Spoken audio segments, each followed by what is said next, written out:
Vamos a continuar con la parte de la membrana. En la primera parte revisamos su estructura y ahora vamos a revisar su función, sobre todo la más importante, ¿no?, que es el transporte de sustancias. Recordemos que el transporte de sustancias es cuando las sustancias entran a la célula o salen de la célula, ¿ya? Y como las sustancias son de diferentes características, como la célula necesita diferentes concentraciones, entonces eso permite que se desarrollen tres tipos de transporte: el transporte pasivo, el transporte activo y el transporte masivo. Tres tipos de transporte. Bien. Caso número 1, el transporte pasivo. Es cuando las sustancias van de zonas de mayor concentración a zonas de menor concentración. Decimos a favor de la gradiente,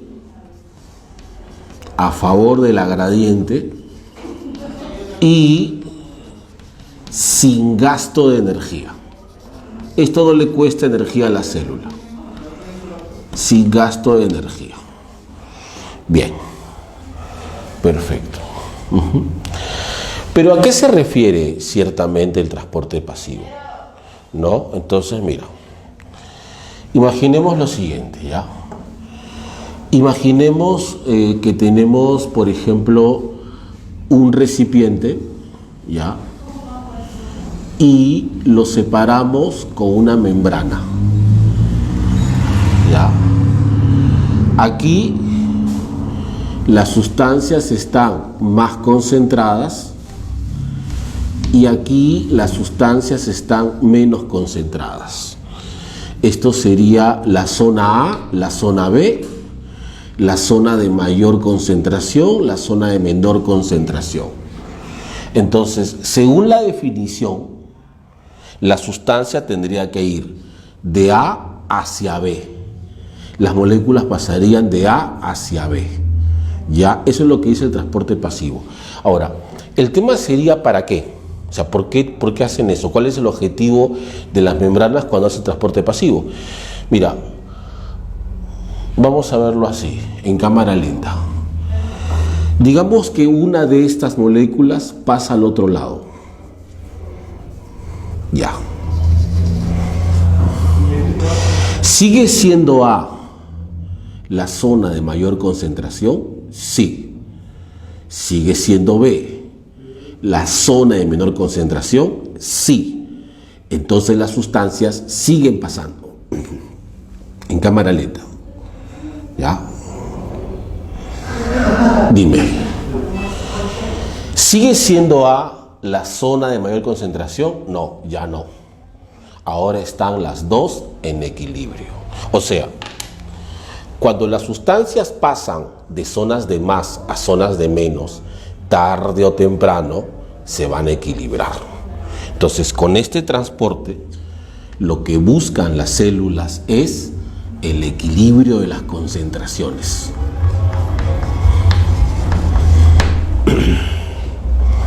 Bien, vamos a verlo con más detalle.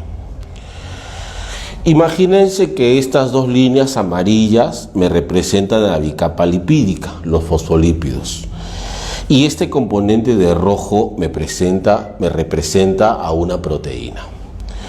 De aquí para este lado es el medio extra, lo que está fuera de la célula, y este otro es el interior de la célula. En ambos casos, las sustancias están más concentradas afuera. Ojo, es un ejemplo, podría ser al revés. Están más concentradas fuera que dentro. Es un ejemplo ya. No necesariamente las sustancias tienen que estar siempre así. Podría ser también que estén más concentradas dentro. Pero según los parámetros del transporte pasivo, entonces, si las sustancias están más concentradas dentro, las sustancias entran a la célula. Las sustancias entran a la célula. Listo. Pero ¿cuál es la diferencia? Que en este caso las sustancias han pasado con la ayuda de una proteína. Y en este caso han pasado sin la ayuda de proteínas, por los lípidos. Eso va a determinar los dos tipos.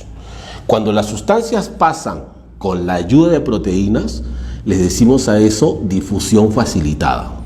Y cuando las sustancias pasan sin la ayuda de proteínas, le decimos difusión simple. Por ejemplo, ¿quiénes pueden pasar por difusión facilitada? El agua, los iones, por ejemplo, la glucosa, por ejemplo, los aminoácidos, por ejemplo. ¿Ya? ¿Y quiénes pueden pasar por difusión simple? El agua, los gases, por ejemplo, como el CO2, como el oxígeno, o también, por ejemplo, puede pasar la urea. Entonces, hay sustancias que pasan con la ayuda de proteínas, hay sustancias que pasan sin la ayuda de proteínas, pero el agua pasa de las dos maneras. O sea, al agua le da igual pasar con proteína o sin proteína, pero para diferenciarlo, para saber cuándo es cuándo, voy a usar esta palabra. Cuando el agua pasa sin la ayuda de proteínas, a eso le voy a llamar así, ósmosis. ¿Está bien? Ahora, ¿cuál sería la definición? Dices, ¿qué es la ósmosis? Es cuando las moléculas de agua pasan por la membrana sin la ayuda de proteínas. ¿Está bien? Ese es el caso número 1. El caso número 1. Ahora, hay otro punto acá. Hay otro punto. El agua, ya sea por difusión simple o por facilitada, está pasando por transporte pasivo y por lo tanto ama el equilibrio. ¿Está bien? Su objetivo es equilibrar las concentraciones. Bien, perfecto. Entonces, cada vez que las células se encuentren desniveladas con el agua, esta va a buscar el equilibrio. Por ejemplo,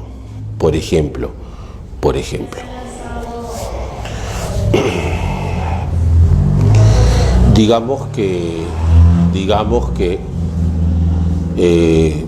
tú riegas el jardín, ¿no? Mucha gente riega el jardín, echa agua a la maceta.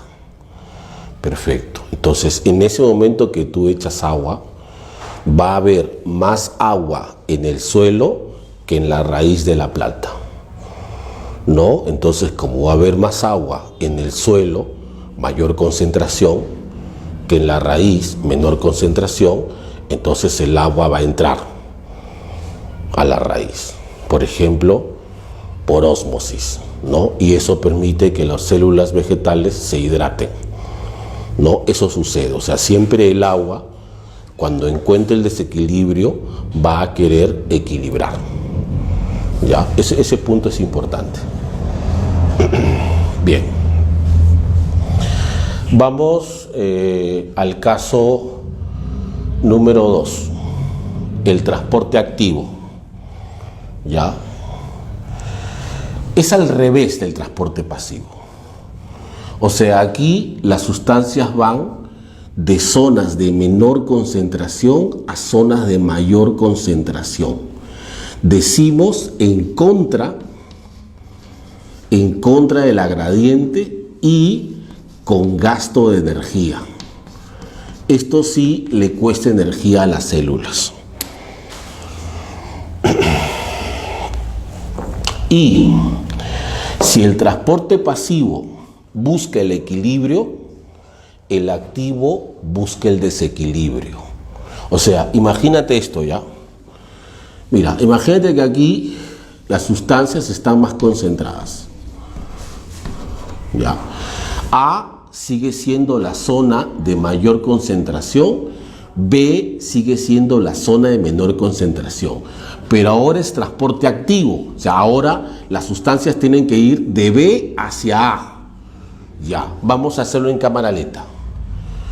Esta molécula pasa al otro lado. Esta molécula pasa al otro lado. Esta molécula pasa al otro lado. Esta molécula pasa al otro lado. Dime, ¿qué pasó? ¿Equilibrio? No. Entonces, en este caso, ¿cuál es el objetivo del transporte activo? Que las sustancias se acumulen en un solo lugar. O sea, en vez de estar homogéneamente distribuido, lo que busca el transporte activo es que todo se acumule en un solo lugar. A ese lugar donde se acumulan las sustancias, le voy a llamar así, gradiente. Gradiente de concentraciones. Gradiente de concentración. O sea, el objetivo de las células, el objetivo de las membranas es concentrar las sustancias en un solo lugar. Bien. Ejemplos. Tenemos el caso más conocido, que son las bombas. En este caso participan proteínas. Aquí sí, necesariamente proteínas. Recuerden que el transporte pasivo tenía dos opciones. Podía haber proteínas, como no. Pero en este caso tiene que ser necesariamente proteínas, porque ellas son las que van a utilizar energía. O sea, a estas proteínas hay que encenderlas para que funcionen. Tenemos un caso muy conocido en las células animales, que es la famosa bomba de sodio y potasio. ¿Ya? En este caso, por ejemplo, recordemos que este lado es el medio extracelular, fuera de la célula. Este es el lado intracelular, dentro de la célula. Y lo que pasa es que el sodio, 3 átomos de sodio salen por transporte activo. 2. Después de que han salido el sodio, 2 átomos de potasio entran por transporte activo. Y todo esto con el gasto de energía, que en este caso utilizan la molécula energética más importante, que es el ATP. Entonces, gastando energía, 3 sodios salen por transporte activo, 2 potasios entran por transporte activo. Ahora, si el objetivo del transporte activo es que la sustancia se concentre en un solo lugar, cuando el sodio sale de la célula, ¿cuál es el objetivo de la célula? Que el sodio se concentre fuera de la célula. La gradiente del sodio se va a formar fuera de la célula. El sodio va a ser muy abundante fuera de la célula. Por eso le dicen a veces el principal catión extracelular. Si el objetivo es que el potasio entre a la célula por transporte activo, el objetivo es que el potasio sea abundante dentro de la célula. Que la gradiente de potasio se genere en la célula. Por eso le dicen el principal catión intracelular. Eso es lo que logra el transporte activo, muy diferente al transporte pasivo. Bien. Y luego tenemos el transporte masivo, que a diferencia de los otros dos, su objetivo es transportar compuestos más grandes, más pesados. Si recordamos la clase de niveles de organización, en el transporte masivo se van a transportar sustancias de nivel macro, supra y hasta del nivel celular. Macro, supra y celular. O sea, es para grandes compuestos. Estos de acá, pasivo-activo, es para átomos, para iones o para moléculas pequeñas. Cuando se trata de compuestos más grandes, es transporte masivo. Por ejemplo, si la membrana quiere transportar proteínas, sería masivo, ¿no? Ahora, Aquí hay dos opciones: endocitosis y exocitosis. Endocitosis, cuando las sustancias entran a la célula. Exocitosis, cuando las sustancias salen de las células. ¿Está bien? Entonces vamos caso 1. Las sustancias entran a las células. Perfecto. Hay dos formas de entrar a las células: o por pinocitosis o por fagocitosis. Caso 1, pinocitosis. Pinocitosis es cuando van a entrar a la célula macromoléculas disueltas en agua, o sea, como gotitas, en gotitas. Ya entran gotitas de una sustancia. Entonces esas gotitas llegan a la membrana se invagina y transporta esa gotita en una bolsa membranosa, en una vesícula, y generalmente la llevan hacia el aparato de Golgi. Mira, de una manera sencilla. ¿Sabes qué está haciendo? ¿Sabes qué está haciendo la célula? Está importando materiales y los está almacenando en ese gran depósito que es el aparato de Golgi. Entonces, las células pueden importar materiales disueltos en agua como gotitas y se almacenan en el aparato de Golgi. Esa es primera opción. El otro caso es la fagocitosis, que se utiliza para capturar supramoléculas o se utiliza para capturar inclusive células. ¿Ya? La diferencia con la pinocitosis es que en fagocitosis la membrana sale, o sea, ¿no? Y si esta es la membrana, una parte de la membrana sale como una mano, captura la partícula y la lleva hacia adentro. Esa es la diferencia. Esta estructura que sale para capturar se llama pseudópodo. Pseudópodo. ¿Ya? O sea, en fagocitosis se utilizan pseudópodos. Capturan y llevan hacia adentro. Una vez dentro, lo transportan en vesículas.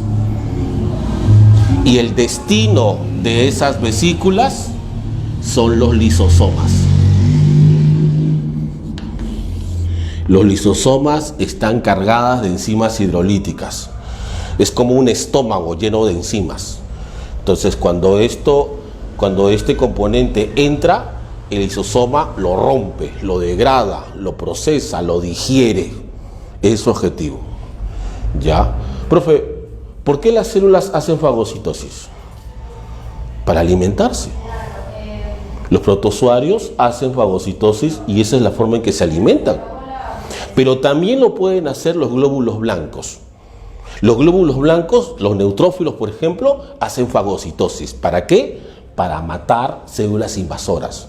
O sea, cuando un glóbulo blanco encuentra una bacteria, la fagocita, la lleva hacia adentro, la invita al lisosoma y una vez dentro, con las enzimas, la matan. O sea, los animales utilizan este mecanismo como sistema de defensa. Bien, segundo caso. Exocitosis, cuando salen. Tengo dos opciones, dos formas de salir: secreción y egestión. Secreción es cuando las células elaboran sus productos en Golgi. Golgi es una gran fábrica y vía vesículas envían sus contenidos al exterior. O sea, si hago una comparación, en pinocitosis es cuando importan, pero en secreción es cuando exportan.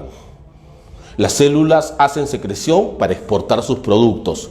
Profe, ¿y qué cosas exportan las células? Pueden exportar enzimas,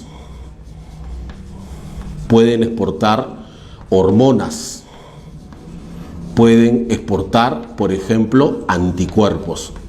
Los glóbulos blancos producen anticuerpos. Son los principales productos de exportación. Son materiales construidos para las células para que sean utilizados en el exterior o utilizados por otras células. Es materia de exportación. Egestión. Esto más bien se relaciona con los desechos. Es cuando las células expulsan desechos provenientes de los lisosomas. Los lisosomas hacen digestión. Los lisosomas rompen moléculas, pero hay moléculas que no pueden romper, ¿cierto? Es como nosotros también, pues, ¿no? Tú, por ejemplo, puedes comer una uva con todo y cáscara. Claro, normal, no pasa nada, pero tú no puedes digerir la cáscara. Nosotros no tenemos tecnología enzimática para romper cáscara de frutas. Entonces, eso que no podemos degradarlo, tenemos que eliminarlo. Entonces, de igual manera, los lisosomas son como los estómagos. Son los que rompen moléculas. Pero hay moléculas que no se van a romper. Entonces, cuando esas moléculas no se van a romper, hay que expulsarlas. Yo le digo así, es la expulsión de las partículas no digeridas. Es la expulsión de las partículas no digeridas. Bien.